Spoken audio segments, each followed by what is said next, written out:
AudioJungle.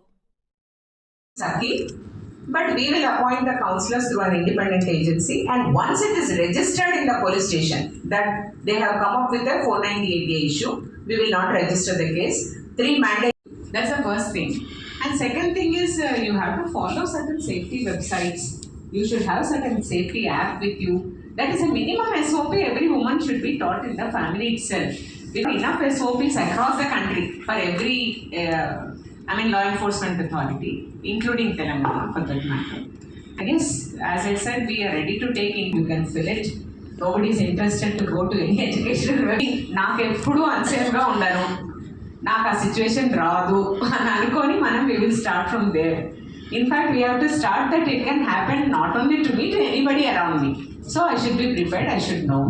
That thing is available on our own site. I think you can download it and also become one of the very aware citizen, at least after this particular meet. Thank you. Madam నమస్తే. Support చేస్తాను.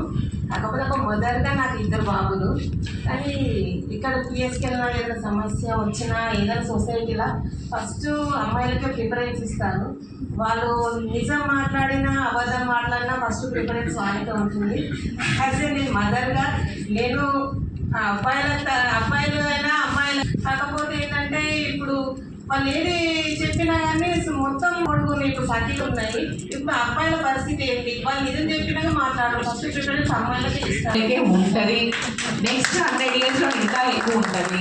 Only thing is లా ఎప్పుడు అబ్బాయి తప్పని చెప్పదు, అబ్బాయిని prove చేసుకోమంటది.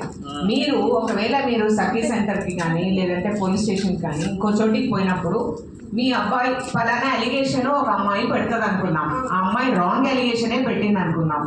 కానీ చట్టం ఎట్లా ఉందంటే అమ్మాయి ఏం చెప్పినా ఫస్ట్ దాని వైపు నుంచి తీసుకొని ఎవరైతే అలిగేషన్ లేదు అని చెప్తున్న ఆలోచనతో రావద్దండి.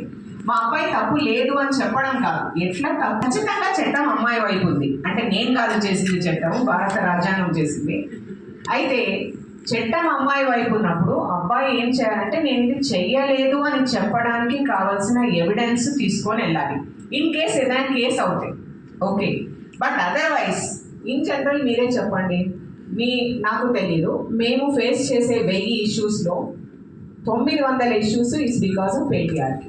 అంటే అమ్మాయి అంటే ఇదే చేయాలి అన్న ఒక అవగాహన ఉండడం వల్ల అయ్యేది, ఇండివిజువల్స్ వల్ల కాదు. అది ఒక లార్జ్ ఫీలింగ్ వల్ల. సెపరేట్గా చూస్తే ఎవ్రీ ఇండివిజువల్ అమ్మాయి అయినా కరెక్ట్ ఉండొచ్చు, అబ్బాయి అయినా కరెక్ట్ ఉండొచ్చు.